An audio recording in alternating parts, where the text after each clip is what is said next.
আসসালামু আলাইকুম প্রিয় ভিউয়ার্স, কৃষিজের অন্তর ইউটিউব চ্যানেলের পক্ষ থেকে জানাচ্ছি আন্তরিক প্রীতি শুভেচ্ছা। আসলে আমি আজকে দেখাবো যে প্রাকৃতিক দুর্যোগ বা একটানা বৃষ্টি হলে তখন আমি বেড়াগুলো কেমনে লালন পালন করি বা কেমনে মাঠে নিয়ে আসি, সেই তথ্যগুলো দেওয়ার চেষ্টা করবো ইনশাল্লাহ।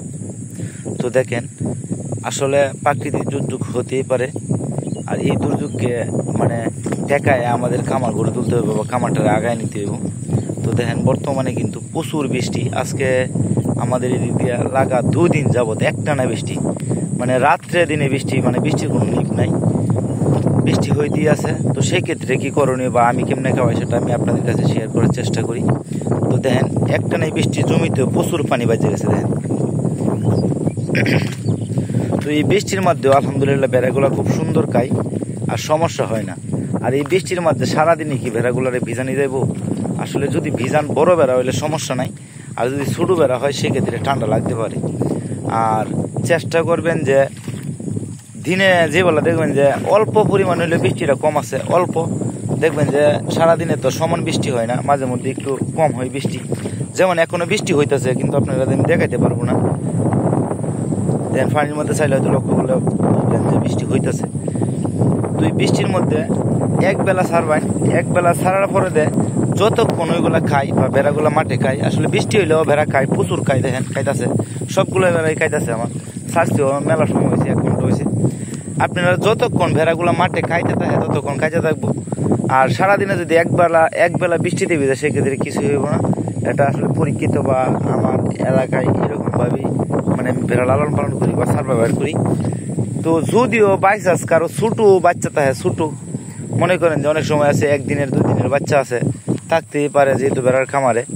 তো এই বাচ্চাগুলারে হয় ঘরে রাইখা পরে মাগুলারে ছাড়ার চেষ্টা করবেন। আর যদি এরকমভাবে মাগুলা যদি মাঠে না আসে সেক্ষেত্রে মার সাথে ছাড়িয়ে দিবেন। যখন ঘরে উড়াইবেন তখন এই ভেড়ার বাচ্চাগুলার শরীরটা মুছে দিবেন, তো ইনশাল্লাহ কিছুই হবে না।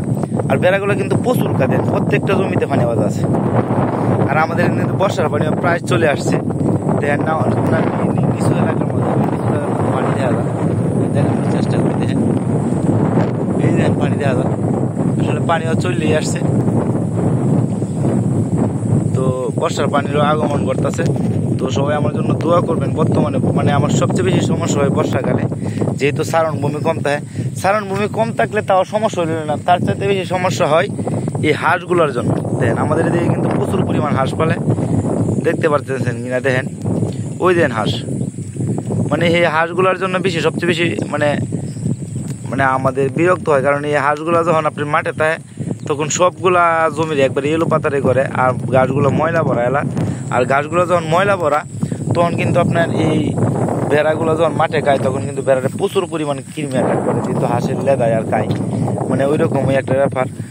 তো বর্ষার সময় আমার সবচেয়ে বেশি সমস্যা হয়, তার জন্য আমি সাইলেক্স রেডি করে রাখছি, প্রাকৃতিক দুর্যোগের জন্য সাইলেক্স রেডি করে রাখছি। তো আমিও যেবেলা বেড়া সাইলেক্স খাওয়াই তখন আপনাদের দেখানোর চেষ্টা করবো ইনশাল্লাহ। তো দেখেন, এমন বৃষ্টি কালকেও ভিজে একবেলা খাওয়াইছি, তো আজকেও ভিজে মাঠে ছাড়ছি, কিছুই করার নাই। আসলে যেটা সমস্যার সম্মুখীন হইতে হইব, যার কারণে আমি সাইডে দিছি। আমার কথা হলো একবেলা যতক্ষণ বৃষ্টিতে ভিজুক, আর যতক্ষণ মন যতক্ষণ খাক, ওরা যতক্ষণ মাঠে খাইতে চাইবো ততক্ষণ আমি মাঠে রাখবো।